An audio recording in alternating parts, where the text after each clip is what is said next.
അങ്ങനെ നമ്മുടെ എക്സാം ഇങ്ങ് അടുക്കാറായില്ലേ? അപ്പോൾ നമുക്ക് ഒരുപാട് കാര്യങ്ങൾ പഠിക്കാനുണ്ട്.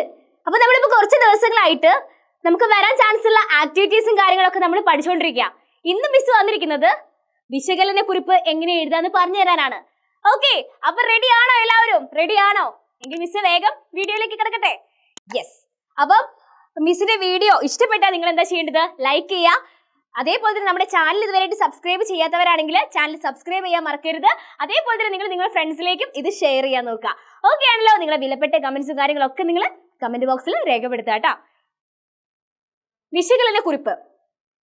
എന്നാലും ഞങ്ങൾ പിടിച്ചു നിൽക്കും, കൊന്നാലും വീണ്ടും മുളച്ചു പൂക്കും, നന്മത്തിരി കത്തിച്ചായിരം കയ്യുകൾ ഒന്നിച്ചു നീളുന്ന ചേലു കണ്ടോ, ആയിരം ആയിരം മാവേലിമാർ ആണായും പെണ്ണായും കാവൽ നിൽക്കേ, ഓണത്തിനിക്കുറി നമ്മൾ പാടും കേരളം എന്നുള്ള സംഘഗാനം, മർത്യ ജീവിതമെന്നൊരു ഈർപ്പുഗാനം.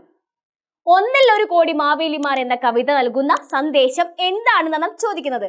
നമ്മൾ ആ ഒരു പാഠഭാഗം നന്നായിട്ട് പഠിച്ചതാണ് അല്ലേ? ഈ വരികൾ വിശകലനം ചെയ്ത് ഒരു കുറിപ്പ് തയ്യാറാക്കുക. അപ്പൊ വിശകലന കുറിപ്പ് നമുക്ക് തയ്യാറാക്കി നോക്കിയാലോ? വന്നോളൂ. ഏഴാച്ചേരി രാമചന്ദ്രൻ പ്രശസ്തമായ ഒരു കവിതയാണ് ഒന്നല്ലൊരു കോടി മാവേലിമാർ എന്നത്. പ്രളയത്തെ അഭിമുഖീകരിച്ച കേരള ജനതയുടെ നഷ്ടങ്ങളെയും ദുരിതങ്ങളെയും ഓർമ്മിപ്പിക്കുന്നതാണ് ഈ കവിത. ഏത് കവിത? ഒന്നല്ലൊരു കോടി മാവേലിമാർ. അങ്ങനെയുള്ള ജനതയ്ക്ക് ഓണം വരുമ്പോഴുണ്ടായ അനുഭവം ഹൃദയസ്പർശിയായി കവി അവതരിപ്പിച്ചിരിക്കുന്നു. കപ്പ കുഴച്ചതും കാന്താരിയും ചക്കരക്കാപ്പിയും ചമ്മന്തിയും കഴിച്ചുകൊണ്ടാണ് പ്രളയത്തിൽ നിന്ന് ജീവൻ തിരിച്ചു കിട്ടിയ മക്കൾ ഓണം ആഘോഷിക്കുന്നത്.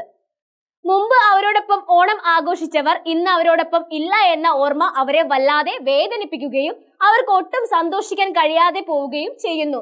ശരിയാണല്ലേ?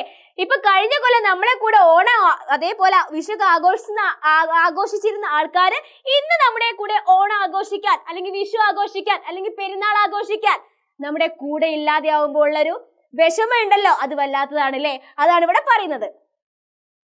മഴക്കെടുതിയുടെ ഭാഗമായ പ്രളയം കേരളത്തിന്റെ മണ്ണിൽ ദുരന്തത്തിന്റെ തോരാ കണ്ണീർമഴ പെയ്യിക്കുകയായിരുന്നു. എന്നാൽ ഇത് പരസ്പര സഹായ ഹസ്തങ്ങൾ വിരിച്ചു. നാം തിരിച്ചു വരിക തന്നെ ചെയ്യും എന്ന സന്ദേശം സമൂഹത്തിന് നൽകിക്കൊണ്ട് നിശ്ചയദാർഢ്യത്തോടെ കേരള ജനത പ്രവർത്തിച്ചു. എന്ത് പറഞ്ഞുകൊണ്ടാണ്? നാം തിരിച്ചു വരിക തന്നെ ചെയ്യും എന്ന സന്ദേശം സമൂഹത്തിന് നൽകിക്കൊണ്ട് നിശ്ചയദാർഢ്യത്തോടെ കേരള ജനത പ്രവർത്തിച്ചു. നന്മ മനസ്സുള്ള 1000 മാവേലിമാർ ഒത്തുകൂടി. സ്വയം രക്ഷകരായും മറ്റുള്ളവരുടെ രക്ഷകരായും മാറിയ അസുലഭ സ്നേഹത്തിന്റെയും മാനവികതയുടെയും തിളങ്ങുന്ന പ്രതീകങ്ങളായി പ്രവർത്തിക്കാൻ അവർക്ക് കഴിഞ്ഞു. ഒരു ജനതയുടെ ഒരുമയായിരുന്നു ഈ ദുരന്തത്തെ തോൽപ്പിച്ചത്. ഒരുമയുടെയും മാനവികതയുടെയും സ്നേഹത്തിന്റെയും സന്ദേശമാണ് കവിതയിലൂടെ കവി നൽകുന്നു. എടാ, ഒന്ന് മനസ്സിലാക്കിയാൽ മതി. ഒത്തുപിടിച്ചാൽ മലയും പോരും. നമ്മൾ ഒന്നിച്ചു നിന്നാൽ നടക്കാത്തതായിട്ട് ഒന്നുമില്ല എന്നാണ് പറഞ്ഞു വരുന്നത്. മനുഷ്യ സമൂഹത്തിന്റെ കവിതകൾ ഇത്രമേൽ ആവേശകരമായിരിക്കുന്നത് അത് അതിജീവനത്തിന്റെ മഹാഗാഥകൾ കൂടിയായതുകൊണ്ടാണ്. എടാ, ഇപ്പൊ നമ്മള് പഠിച്ചിരിക്കുന്നത് എന്താ പഠിച്ചിരിക്കുന്നത്? വിശകലന കുറിപ്പാണ്. വളരെ സിമ്പിൾ ആയിട്ട് നിങ്ങൾക്ക് എഴുതാൻ പറ്റുന്ന ഒരു ആക്ടിവിറ്റിയാണ് വിശകലന കുറിപ്പ്. എന്തായാലും നിങ്ങൾക്ക് ക്വസ്റ്റ്യൻ പേപ്പറിൽ ഈ ഒരു ചോദ്യം പ്രതീക്ഷിക്കാം. അപ്പൊ എന്താ ചെയ്യേണ്ടത്? മിസ്സിന്റെ ഈ വീഡിയോ നിങ്ങൾ ആലോചിക്കുക. ഏത് രീതിയിലായിരുന്നു മിസ് പറഞ്ഞിട്ടുണ്ടായിരുന്നത് എന്നുള്ള കാര്യങ്ങളൊക്കെ നിങ്ങളൊന്ന് മനസ്സിലേക്ക് കൊണ്ടുവരാ. ശേഷം അടിപൊളിയായിട്ട് എഴുതാ. എക്സാമിന് ആർക്കും ഒരു ടെൻഷനും കാര്യങ്ങളും ഒന്നും വേണ്ട. നല്ല കോൺഫിഡൻസോട് കൂടിയിട്ട് ഹാപ്പി ആയിട്ട് എക്സാം എഴുതാൻ പോവുക. അതേപോലെ തന്നെ ആ ഒരു കോൺഫിഡൻറ്റോട് കൂടിയിട്ടും സന്തോഷത്തോട് കൂടിയിട്ടും ഒക്കെ നിങ്ങൾ എക്സാം എഴുതി തിരിച്ചു വരിക ചെയ്യാം കേട്ടോ. അപ്പൊ എന്തായാലും വീഡിയോ ഇഷ്ടപ്പെട്ടു കഴിഞ്ഞാൽ ലൈക്ക് ചെയ്യുക, ഷെയർ ചെയ്യുക, സബ്സ്ക്രൈബ് ചെയ്യുക. അതേപോലെ നിങ്ങൾ വിലപ്പെട്ട കമന്റ്സും കാര്യങ്ങളൊക്കെ കമന്റ് ബോക്സിൽ രേഖപ്പെടുത്താം. അടുത്ത ദിവസം അടുത്ത വീഡിയോ ആയിട്ട് വരുന്നതായിരിക്കും. അതുവരേക്കും മക്കളെ, ബൈ.